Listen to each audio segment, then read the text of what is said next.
introduce you to a concept that I just ran across from a company called Adizes, and I invite you to go to adizes.com, ADIZES.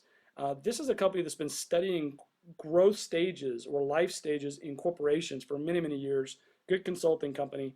And what they've done is they have outlined a growth phase that starts at courtship when you're just thinking about the idea, into infancy where you're really ramping up. The go-go period is probably the period that many of you are on the phone are in today. This whole concept of growing from infancy to the go-go period.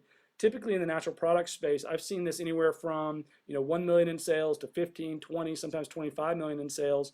There's a period here where there's rapid growth, and you can see you're really growing at a significant pace. Now, this little squiggly line here between go-go and adolescence is all about the pain that you feel when you get to the point where you grow into adolescence and you start to grow into the prime periods of a company's life. We call this the wall. A lot of times we call it the $20 million wall. A lot of times companies see it at 20 million, 15 million, 20, 25, 30 million, and even as high as 50 million. And you start beating your head up against this wall as an entrepreneur and growing into adolescence and prime. And then there's ways, all these little red marks are how a company might fail.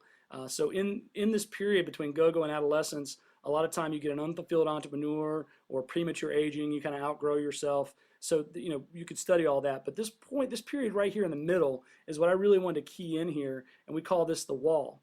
So just to give you a sense of what the top 10 indicators that you might be at that wall are, and see if this resonates with any of you. Supply chain limitations. I could tell you at Garden of Life, when we went through that wall, we had suppliers that were just too small to keep up with us, and they created such specialized ingredients that it was very, very difficult to replace them or to bring them along with us, and that was a big, big limitation hindering our growth. Number two, increased customer expectations. The higher you go on this scale and the faster you grow, you start doing business with bigger and bigger customers. Ellen used the whole concept of Kraft or a Quaker or a Kashi even. If you're doing business with some large manufacturers, then their expectations are through the roof because they're typically doing business with bigger companies. So you start to feel that pressure as a small company growing through this adolescent stage. A lot of times your technology has difficult time keeping up with your growth phase. So QuickBooks only scales to a certain level, and then the functionality behind a QuickBooks or a Mass 90 type of technology just kind of falls apart. You start to recognize that you need more technology around CRM or customer relationship management, really understanding who your customer is and tracking where they're at in their sales cycle. That you start to feel this pressure that you have a sense that new technology might be able to help you scale through. Another big key in this little fuzzy place that we call the wall on this scale is the old ways just aren't working anymore. And I'll just say up front, I have utmost respect for entrepreneurs. I think that they're typically brilliant and have a great memory. And one of the real powerful things about an entrepreneur as you grow through this infancy and go-go stage is that the entrepreneur tends to make a lot of the decisions. And you reach a stage where that becomes less and less easily done. You start to feel a real need to delegate, and then you start delegating to folks who maybe can't keep up, and you start to feel a real frustration, and you feel like, wow, all the things that I did that got me here just aren't working anymore.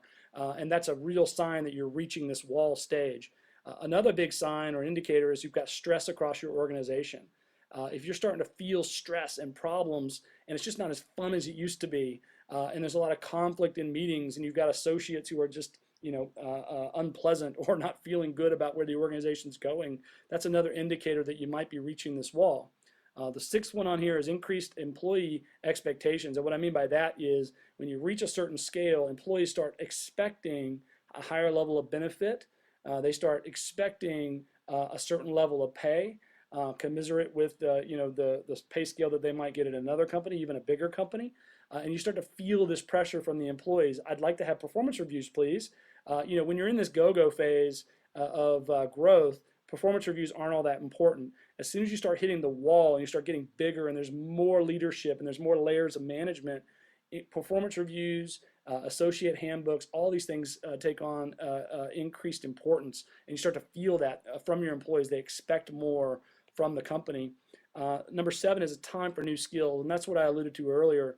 The entrepreneur starts to feel like you need to hire people that have got increased skills. It doesn't necessarily mean you have to find new people, but at Garden of Life, for example, and at New Organics, where I was CEO, We brought in a VP layer of people that had significantly a significant deeper level of skill set than the people that were there on the ground. People that have run large organizations before, have built organizations, have built standard operating procedures, et cetera, and you feel like there's a need for those new skills to come in and really help you scale, that's an indicator that you might be hitting that wall.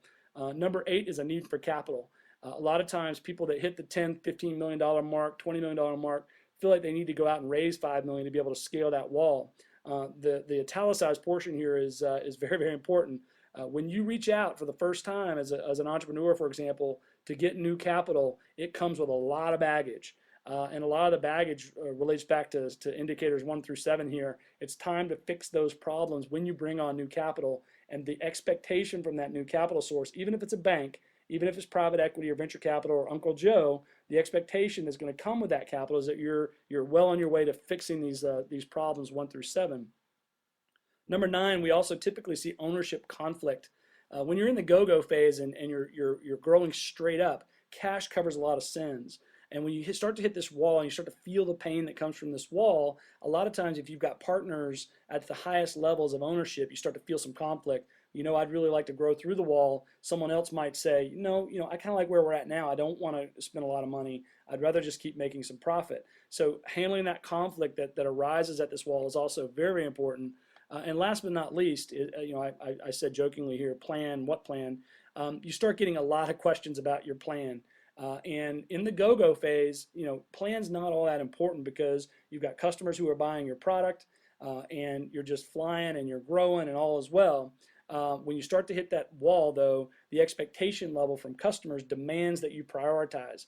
And the best way to prioritize your objectives is with a great plan. If you bring on capital, they're going to want to see your plan. If you bring on a bank, especially in today's economic environment, they're going to want to see your plan. So figuring out an easy way to do that plan is also a key to what we're talking about here today. So